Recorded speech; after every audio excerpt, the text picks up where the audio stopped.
If you key charge at the end of a Tekken 8 match, you are a disrespectful scrub. I'm a gentleman. We're all gentlemen. Just be cool.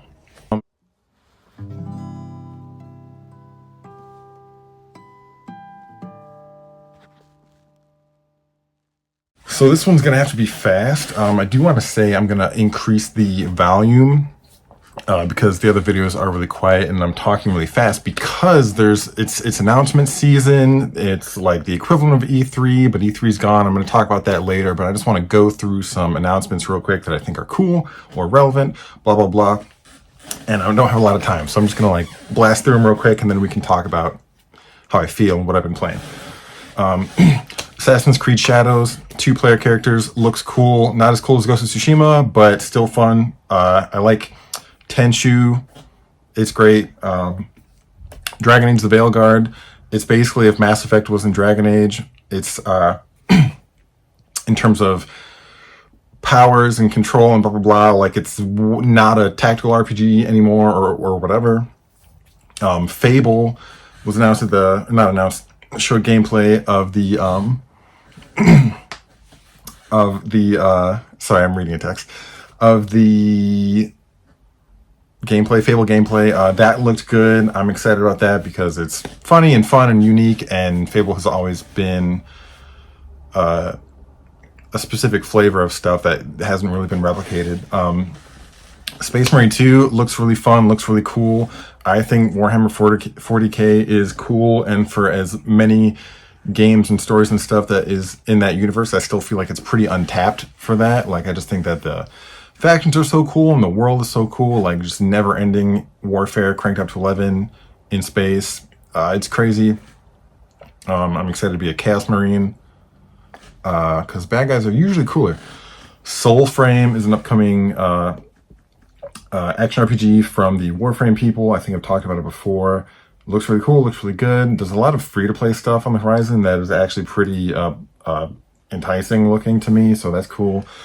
Hyperlight Breaker is a roguelite, sort of almost like Risk of Rain 2. There's different characters with different kits and builds and abilities. And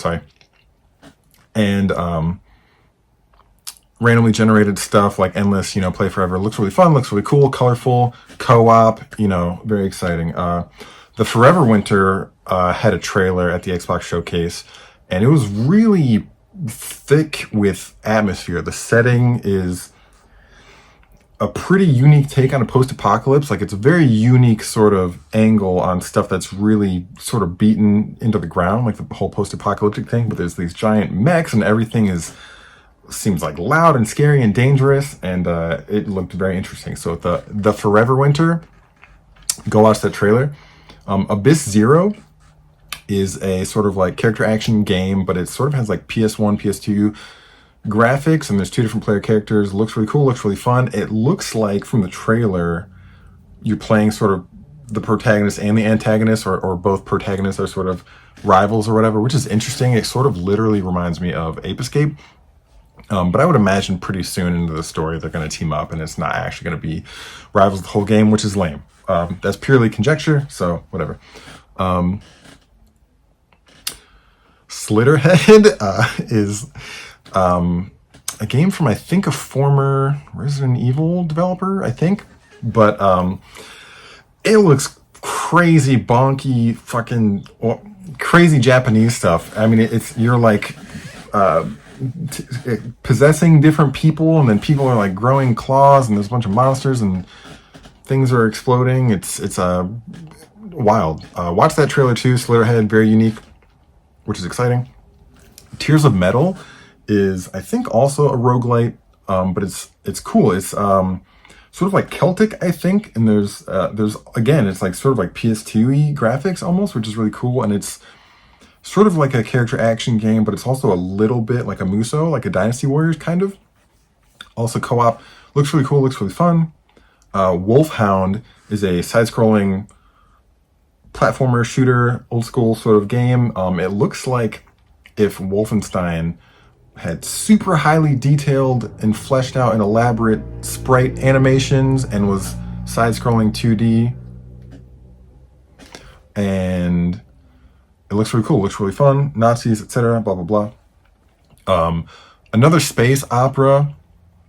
Honestly, I don't remember exactly what was in the trailer, but I wrote it down. It was cool. It also had good sprite animation. It looked fun. Evolutus, anyways, Evolutus is sort of like a melee side-scroller game, almost like a beat 'em up, but like with an emphasis on story as well. What was interesting about this one was the animations looked like rotoscoped, kind of, if that makes sense. And what's crazy is, right before this trailer popped up, I was literally thinking like, man, they should do like a rotoscoped animation like game. Like, it would be really cool to see those sort of like animation over real sort of movements, kind of like, I was thinking like a Ralph Bakshi, Lord of the Rings / The Hobbit movements, or Black Cauldron, any of those sort of like late 70s, early 80s rotoscoped animation. Very cool. Check those out. Hollow Body was a another like PS1 throwback thing. I'm of the age group where the PS1 throwback animations hit me very hard, and also they're just in vogue, and they look cool, I think. You know, especially having those style graphics but with a really modern gameplay is like really compelling for me. Hollow Body is the game. It's basically like Silent Hill 2, 1 or 2. But like, you know, modern, good, better, different story. You know, it's not actually a Silent Hill game. Silent Hill 2, the remake, has shown some gameplay lately. That looks pretty mid to me. And there's all sorts of other games that have been announced and showcased over the past weekend. And it would behoove oneself, if you're into video games, to check those out and pour through some of the less mainstream showcases, like the PC game showcase, the Latin American game showcase, a couple of those. There's some gems in there, and I just like scrolled through the IGN Summer of Games whatever playlist and just played a bunch of them, the ones that look cool. But I'm coming up on 10 minutes here, and that was my rush through of the upcoming games in the announcement season. But what I really want to talk about is this time of year and what it means for people that play games, and what it meant for people that play games historically in the industry as fans, and what it's like now and potentially going into the future. Particularly, E3 is gone. All these announcements used to be at one show. Every major sort of publisher or, you know, first party had a time slot to go, and they would bring their best shot. Sometimes they would do live gameplay demos, and then they would mess up. There was definitely opportunity for memes to come out there and just, you know, moments. That's famously where Xbox basically slam dunked all their momentum in the ground with the DRM stuff at E3 2014. Really tragic. They haven't actually recovered, but they're doing stuff. You know, they're bringing a lot to Game Pass. Call of Duty's coming to Game Pass. That's sort of a big thing. They're bringing Xbox games to PlayStation, so it's a wild, wild world. And speaking of a wild world, E3 is gone. It's no longer a thing at all. Probably never will be again. The stock value, not like literal stock, but it's there's no reason to revive that brand. Like, no one is really invested in E3 specifically because all the first parties and whatnot, they would just rather do their own thing and blah, blah, blah. However, at least the past few years, people still save some of their biggest stuff for June, early June, and we're still seeing that right now. And there's other things, you know, it sort of has been divvied up throughout the year where you're not getting as much. Like, it used to be like a huge sort of extravaganza in the beginning of June. It was essentially the gamer like Super Bowl or gamer like Christmas. It was a celebration of the gaming industry, and it was also like a time to put your best foot forward and show off your new stuff that you've been working on for years and blah, blah, blah, and also announce games way too early and have nothing to show.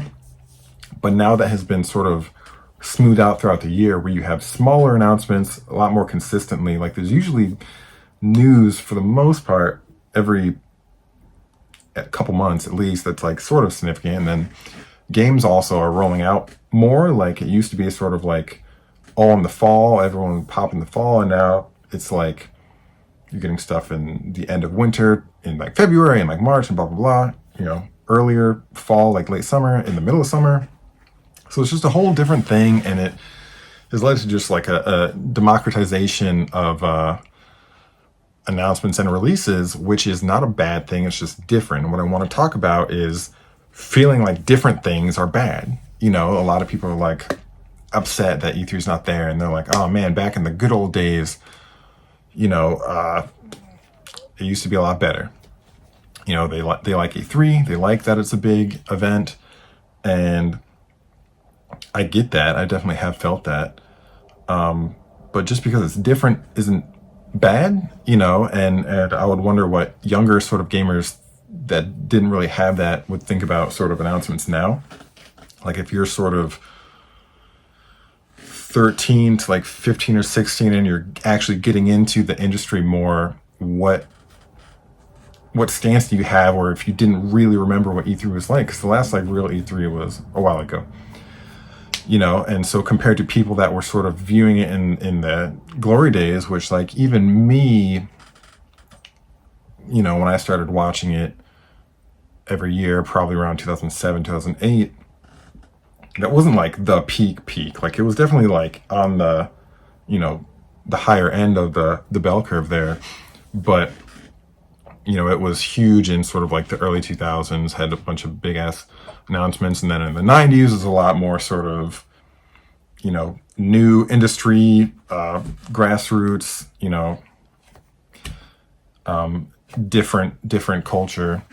And bringing it back to now and having that whole saga being over, I think that it's important to sort of remember, like, I'm not, or people my age aren't necessarily quite old enough, or we're getting to the age where it's like things are changing and we haven't had to sort of like feel differently about the new thing that much, and so people might not be used to like, oh, like my way of life or the way that I was used to looking at the world or experiencing it is gone and it's not coming back, but not in a bad way. It's just different. It's changed, and that's sort of what I want to sort of get across, is that sort of feeling and those sentiments are gonna repeat often throughout our lives, and you just gotta get used to it and try to learn the new thing and appreciate the new thing and keep on keeping on.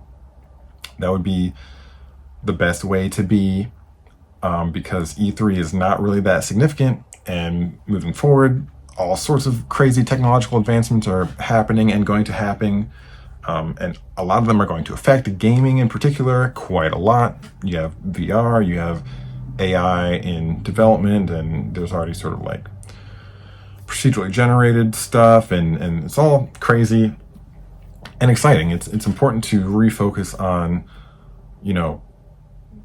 with gaming, you can go back. You can go back and play old games and they're the same. They're the exact same thing. You could even sit there and hype yourself up by watching a bunch of like old E3 demos and then go play the game and be like, wow, like so exciting. I get to play this game finally, which would be fun. But now, you gotta think about the new stuff and still be excited. And I think as we get older, we feel like we get jaded, we're like, oh man, E3 is not the same anymore. Like games don't impress me anymore. But if you're really into the industry and you're sort of keeping up with things, it's important to realize, like, being jaded is one thing, but it's also just having experience and expertise. Like if you've really been digesting the whole medium for years now, decades potentially. Like I started playing games when I was very young, like 4, and I'm 28, so that's 14 years. That's a long time to be doing something, every day almost. And with the expertise, you get used to seeing things. You sort of see through the matrix there a little bit, and you sort of know what to expect, and that can be where you're not as impressed by things as consistently. But what's exciting about that is you're still going to get those moments where you're like so excited for a game, you're totally, you know, enthralled by it, you're looking forward to it, it's like so impressive, you've never seen anything like that. And those moments are just going to be fewer and far between, but you have to sort of take that as that's how life is, and it doesn't make them any less worthwhile. It's just different. And so I'm approaching my halfway mark here, and I'll just wrap up the announcement season stuff by saying that it's good, it's cool, it's exciting. It always makes me look forward to the newer things in the industry. With COVID happening, we're starting to see a lot of stuff that was going to come out sooner come out now. You have stuff there was a lot of new studios that were created right before COVID and during COVID from people that were coming from big studios, breaking off and making their own studios. And a lot of those guys are going now and announcing their stuff. And it's really exciting. You know, the industry is changing and it's coming to a good place where we're sort of, there's a burgeoning middle market again. And it's just good. It's exciting. It's new. It's always fun to be looking forward to the new things. And I still am. A lot of big ones coming this fall too. Star Wars Outlaws, that looks cool. Assassin's Creed is coming in the fall. Dragon Age is coming in the fall. Call of Duty, you know, coming to Game Pass, and there's all sorts of other stuff. And then you got GTA 6 on the horizon. So some real heavy hitters that have been, I think, holding on for a long time.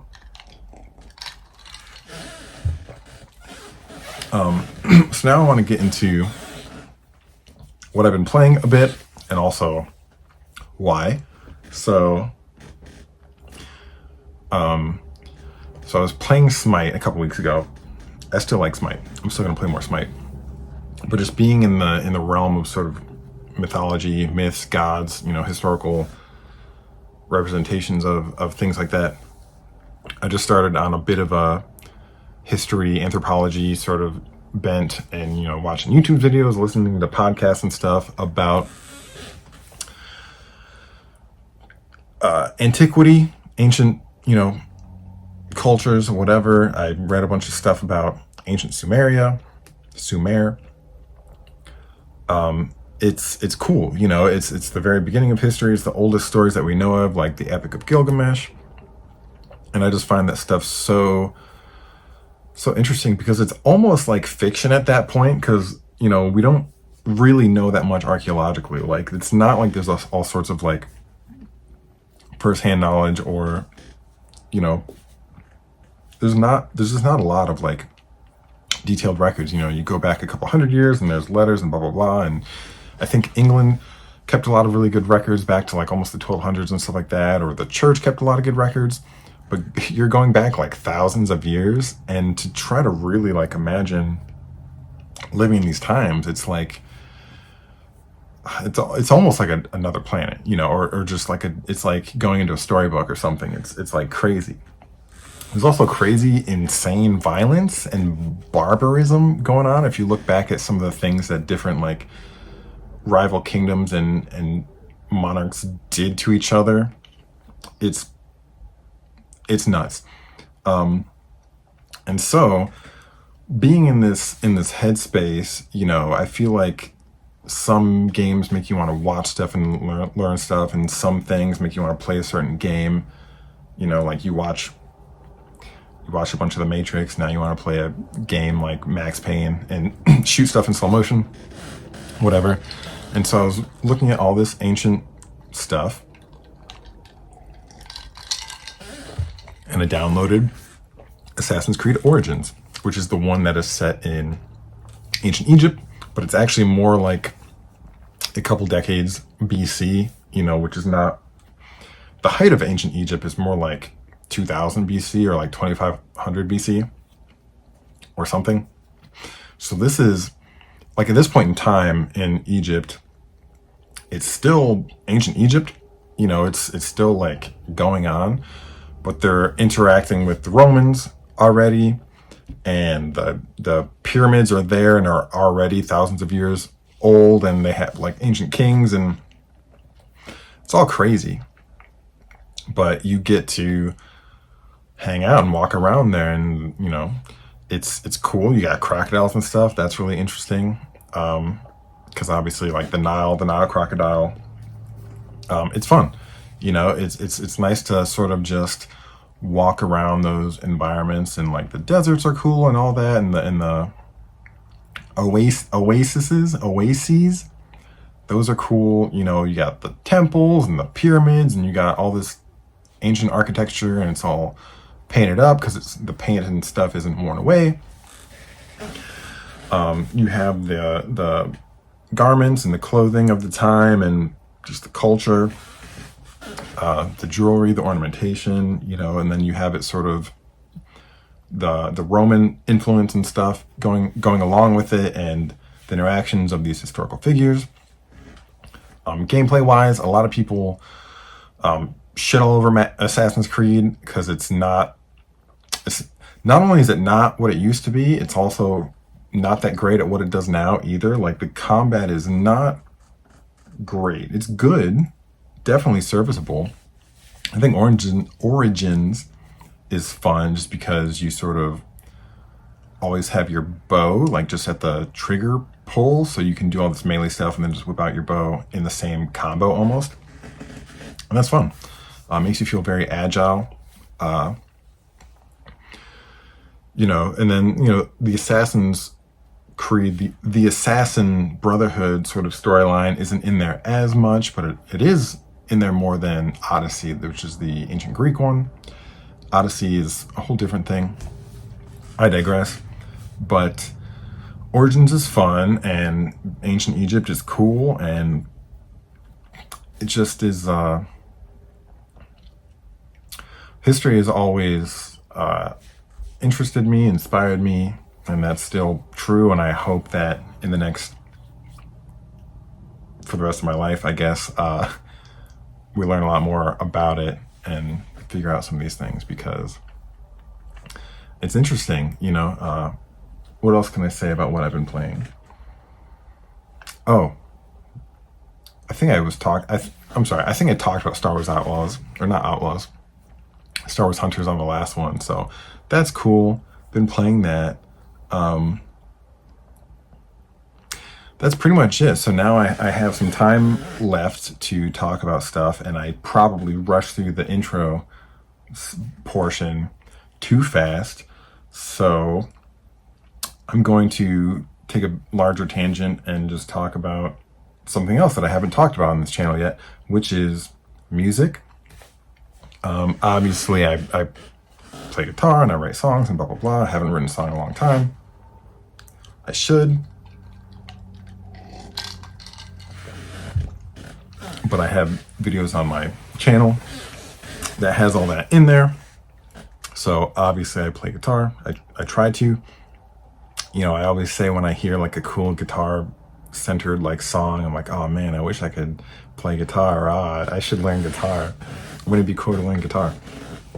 But no, I'm pretty decent. Like I'm happy with my playing lately and what I can play and stuff like that. It's definitely come a long way, as it should have. I've been playing for something like 16 years, 15, 16 years. And I've been playing a lot of guitar lately. I've been really not practicing, because I never practice, I just play, but I've been playing a lot and trying newer things and sort of really trying to break out of the box creatively and be more elastic with my ideas. And it's been cool. It's something where I feel like, a couple months ago, I was doing a lot of pentatonic blues stuff and just pentatonic stuff in general, and that sort of helped a lot in trying to get that more fluid.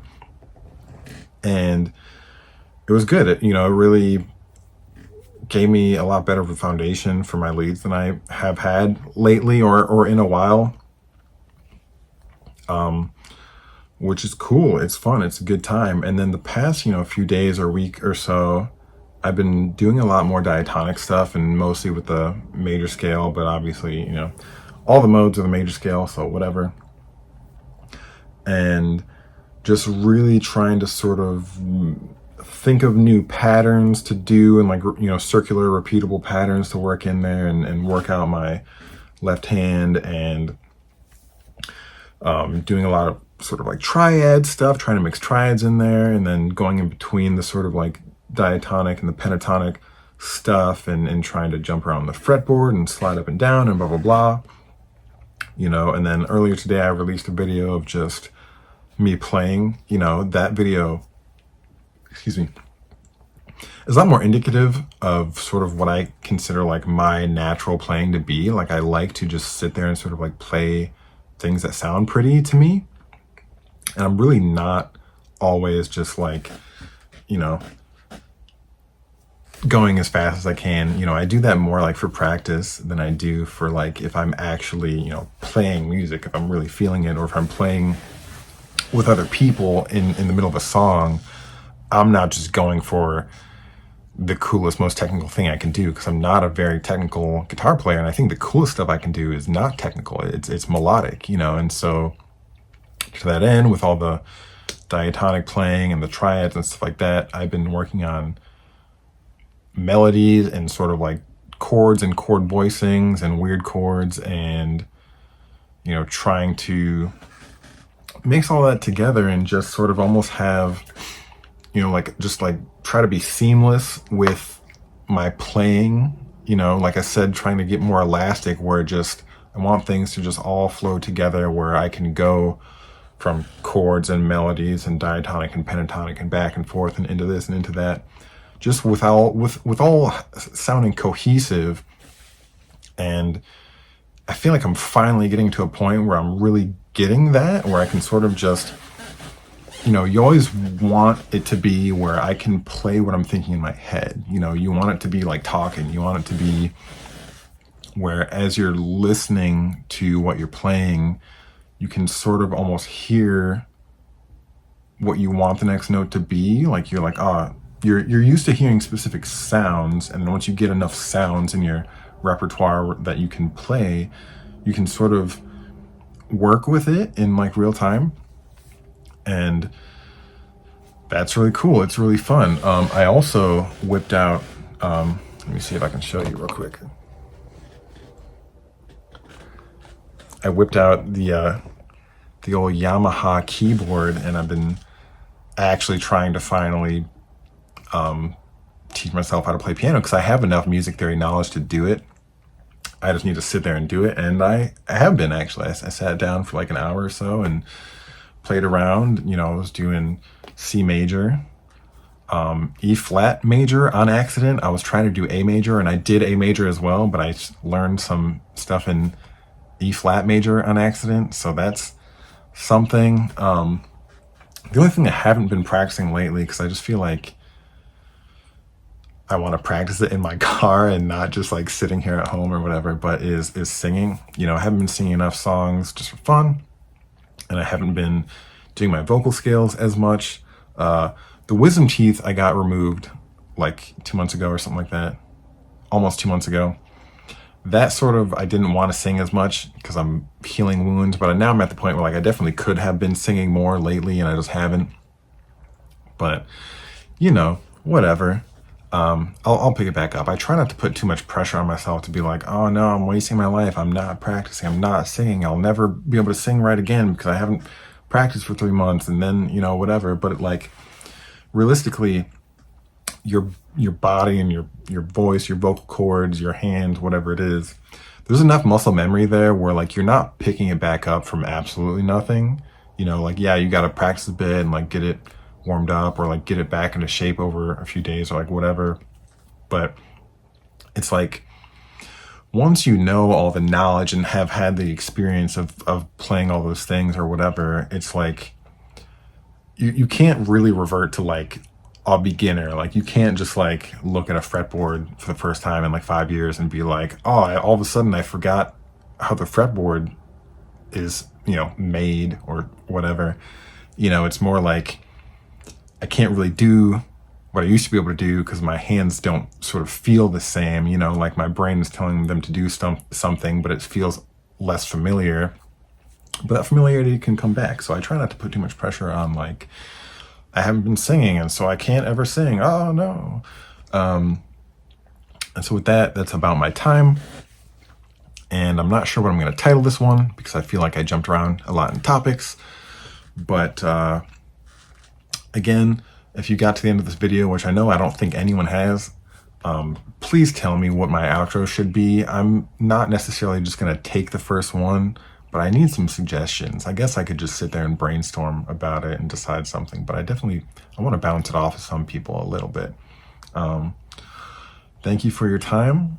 I hope that this was entertaining or inspirational, or just occupied some time in your brain and you thought of stuff that I was saying and you were like, oh, I'm glad I thought about that. But thank you.